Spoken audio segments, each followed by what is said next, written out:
ప్రియులారా, ప్రభు అయిన యేసుక్రీస్తు నామములో ఈ ఉదయకాల సమయమున మీకందరికీ నా శుభములు తెలియపరుస్తున్నాను. మరలా మిమ్మలను కలుసుకోవడం నాకు సంతోషం. పరిశుద్ధాత్మునితో అనుదినము అను ఈ క్లుప్త సందేశం మీకు ఈ క్షణానికి, ఈ దినమంతటికీ ఆశీర్వాదముగా ఉండబోతున్నది.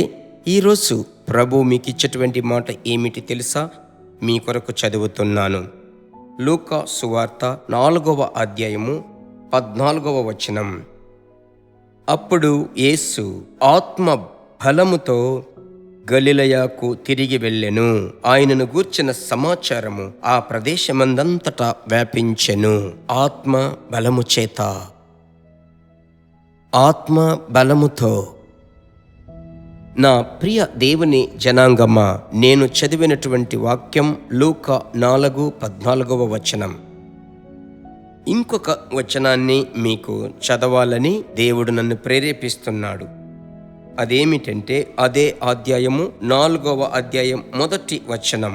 యేసు పరిశుద్ధాత్మ పూర్ణుడై యోర్దాను నది నుండి తిరిగి వచ్చి 40 దినములు ఆత్మచేత అరణ్యములో నడిపింపబడి.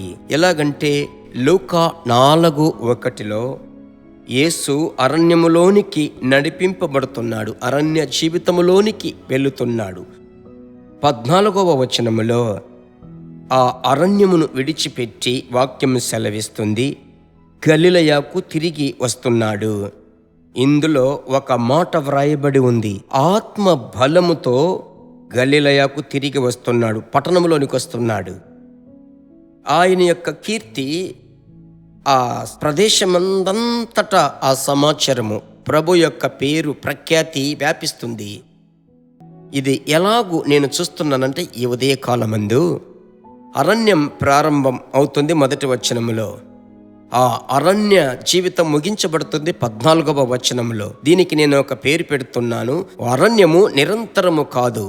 మీ జీవితములో, మీ కుటుంబములో, మీ తలంపులో సమీపముగా ఈ మధ్య ఏదో ఒక అరణ్య మార్గము గుండా వెళుతున్నారు కదా, అది శూన్యం, ఏమీ లేదు, బైబిల్ చదవలేకపోతున్నాను, ప్రార్థించలేకపోతున్నాను, ఒకే అప్సెట్, స్ట్రెస్, ఒకటే పోరాటము, ఇలాగూ ఉంటున్నారా? దాని పేరే అరణ్యం.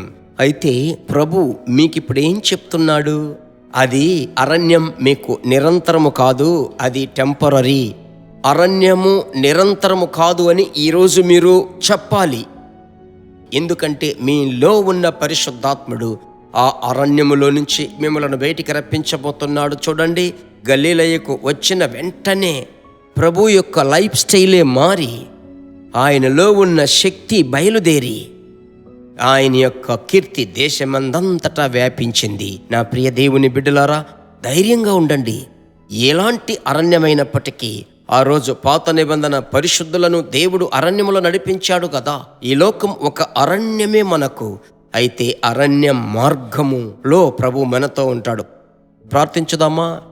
మా ప్రియమైన యేసురాజా, పరిశుద్ధాత్ముడా, అను దినము పరిశుద్ధాత్మునితో అను ఈ క్లుప్త సందేశము ద్వారా మీ బిడ్డలతో కలిసి, దేవా, మీ కనికరము చేత, మీ కృప చేత నేను మాట్లాడుతున్నానయ్యా. ఈరోజు మీరిచ్చిన వాక్కు ప్రకారం అరణ్యం నిరంతరము కాదు అని మీ బిడ్డలకు ధైర్యంగా చెప్తున్నాను. అతడు చెప్పినట్లు జరుగును అన్నారు కదా, అలాగే జరుగునుగాక. ప్రార్థన ఆలకించిన దేవునికి మహిమ కలుగునుగాక. యేసు నామములో తండ్రి, ఆమెన్. ప్రభునందు సంతోషంగా ఉండండి. మరలా కలుసుకుందాం. దేవుని బిడ్డలారా, ఈ వర్తమానము మీకు మిక్కిలి ఆశీర్వాదకరముగా ఉందని మేము నమ్ముచున్నాము. ఇంకనూ మా వర్తమానములను విని ప్రభువులు ఆశీర్వదింపబడుటకు జీసస్ మీట్స్ మినిస్ట్రీస్ అను మా యూట్యూబ్ ఛానల్ ను సబ్స్క్రైబ్ చేయండి. మరియు మా ప్రార్థన సహాయముకై మీరు సంప్రదించవలసిన మా ఫోన్ నెంబర్ 9841425236 మరియు 72995463. Email gpsrobinson@hotmail.com. ప్రభు మిమ్మును ఆశీర్వదించునుగాక.